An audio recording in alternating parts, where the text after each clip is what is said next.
Damn it. ఏంటిటా కుండబద్దలు కొడతా అత్త. నమస్కారం, వెల్కమ్ టు కుండబద్దలు. నేను మీ కాటా సుబ్బారావు. ఈ వీడియోలో మన టాపిక్ నటి శ్రీరెడ్డి ఎయిడ్స్ వ్యాధితో చనిపోయినట్టు, ఆమెకు శ్రద్ధాంజలి ఘటిస్తున్నట్టు ఖమ్మం జిల్లా సత్తుపల్లి జనసేన యూత్ పేరుతో ఒక వీడియో యూట్యూబ్లో హల్చల్ చేస్తోంది.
ముమ్మాటికి అబద్ధమైనప్పటికీ సోషల్ మీడియా దుర్వినియోగానికి ఇది పరాకాష్ఠగా చెప్పుకోవచ్చు.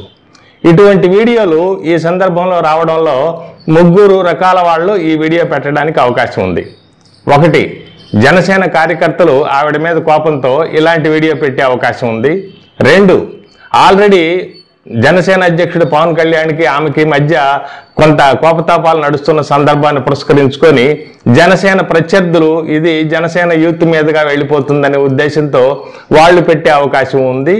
అలాగే మూడవది, కొంతమంది శ్రీరెడ్డి మీద వ్యక్తిగతంగా కోపం ఉన్న వ్యక్తులు కూడా ఇది జనసేన మీదుగా వెళ్ళిపోతుందని చెప్పి ఆవిడ మీద ఇలాంటి వీడియోలు పెట్టే అవకాశం ఉంది.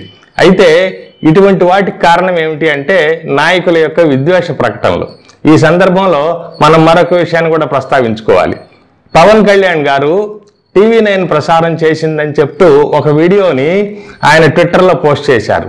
ఆ వీడియోలో నటి శ్రీరెడ్డి పవన్ కళ్యాణ్ని నిందిస్తూ అసభ్యకరమైన సైగలు చేస్తూ చేసిన వీడియోని నిజానికి TV9 వాళ్ళు ఆ సైగల్ని బ్లర్ చేస్తూ అలాగే ఆవిడ తిట్టిన తిట్లని బీప్ చేసి ప్రసారం చేశారు.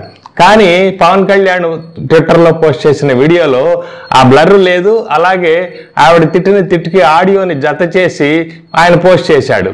దీనిపై TUWJ అంటే Telangana union of working journalist ప్రతినిధి బంజారాహిల్స్ PSలో రిపోర్ట్ చేశాడు. దీనిపై బంజారాహిల్స్ పోలీసులు వ్యక్తిగతంగా విచారణ చేయగా జనసేన అభిమానులు TV9 కార్యాలయానికి ఫోన్ చేసి రవిప్రకాష్ని అసభ్యకరంగా నిందించినట్టు వాళ్ళు ఇచ్చిన ఆడియోలు లభించటం, అలాగే వాళ్ళు ప్రసారం చేసిన కంటెంట్కి పవన్ కళ్యాణ్ ట్విట్టర్లో పోస్ట్ చేసిన కంటెంట్కి తేడా ఉండటం, దీంతో ప్రాథమిక నిర్ధారణ చేసుకొని IPC సెక్షన్ 469, 504, 506 కింద FIR రిజిస్టర్ చేశారు. ఇందులో IPC సెక్షన్ 469 ఉద్దేశం ఏమిటి అంటే అది forgery, purpose of harming reputation, అంటే ఒక వ్యక్తి యొక్క పలుకుబడిని అట్లాగే అతని ఫేమ్కి హాని కలిగించేలాగా ఉద్దేశపూర్వకంగా ఫోర్జరీ చేయడం లేదా మార్ఫింగ్ చేయడం. అలాగే సెక్షన్ 504, ఇది IPC సెక్షన్ 504 దేనికి ఎందుకు వస్తుందంటే ప్రజల శాంతి భద్రతలకు భంగం కలిగించేలా కొన్ని వ్యక్తులను ఉద్దేశించి లేక సంస్థలను ఉద్దేశించి చేసే అవమానకరమైన చర్యల కిందకు వస్తుంది. అలాగే సెక్షన్ 506, ఇది నేరపూరితమైన బెదిరింపు కిందకు వస్తుంది. వీటన్నిటికి కూడా సెక్షన్ 469కి 3 సంవత్సరాల వరకు కారాగార శిక్ష లేదా జరిమానా లేదా 2, అలాగే రెండవది శాంతి భద్రతలకు భంగం కలిగించే చర్యల గురించి మళ్ళీ 7 సంవత్సరాల వరకు జైలు శిక్ష లేదా జరిమానా లేదా రెండూను. అలాగే సెక్షన్ 506కి 2 సంవత్సరాల వరకు జైలు శిక్ష లేదా జరిమానా లేదా రెండు విధించే అవకాశాలు ఉన్నాయి. దీనిపై ఇక ఇన్వెస్టిగేషన్ కొనసాగి ఛార్జ్ షీట్ దాఖలు చేయాల్సి ఉంది. ఈ సందర్భంగా మరొక విషయం కూడా మనం ప్రస్తావించుకోవాలి. ఇది జనసేన పార్టీ అధికారికంగా పత్రికలకు విడుదల చేసిన పత్రికా ప్రకటన. ఇదేమిటంటే పవన్ కళ్యాణ్ గుంటూరు, చిత్తూరు జిల్లాల పర్యటనను వాయిదా వేసుకున్నాడు. ఎందుకు వాయిదా వేసుకున్నాడు అనే దానికి ఆ పార్టీ ఇస్తున్న వివరణ ఏమిటి అంటే, ఆయన చేసే పర్యటనలో తుని తరహా రైలు ప్రమాదం తరహా ఘటనలు జరిగే అవకాశం ఉందని చెప్పి పోలీసు నిఘా వర్గాలు ఆయన్ని హెచ్చరించాయని, పొరుగు రాష్ట్రాల నుంచి కిరాయి మోకలను తెచ్చే ప్రయత్నాల్లో కొంతమంది ఉన్నారని వాళ్ళు తెలియజేసినట్టుగా పార్టీ తరఫున ఆయన ప్రకటన చేసి నన్ను వాయిదా వేసుకుంటున్నట్టు చెప్పారు. వీటన్నిటికీ కారణం ఏమిటి అసలు అంటే, నాయకులు చేసే వ్యక్తిగత కోపతాపాలు, వ్యక్తిగత ద్వేషాలకు సంబంధించి వాళ్ళు చేస్తున్న ప్రకటనలే. అసలు ప్రజా జీవితంలోకి వచ్చిన నాయకులు వ్యక్తిగత విషయాలు మర్చిపోవాలి. కేవలం ప్రజల సంక్షేమం, ప్రజల శ్రేయస్సునే దృష్టి పెట్టుకొని మాట్లాడే మాట, వేసే అడుగు, తీసుకునే చర్యలు, వాళ్ళు చేసే కార్యక్రమాలన్నీ కూడా ఉండాలి.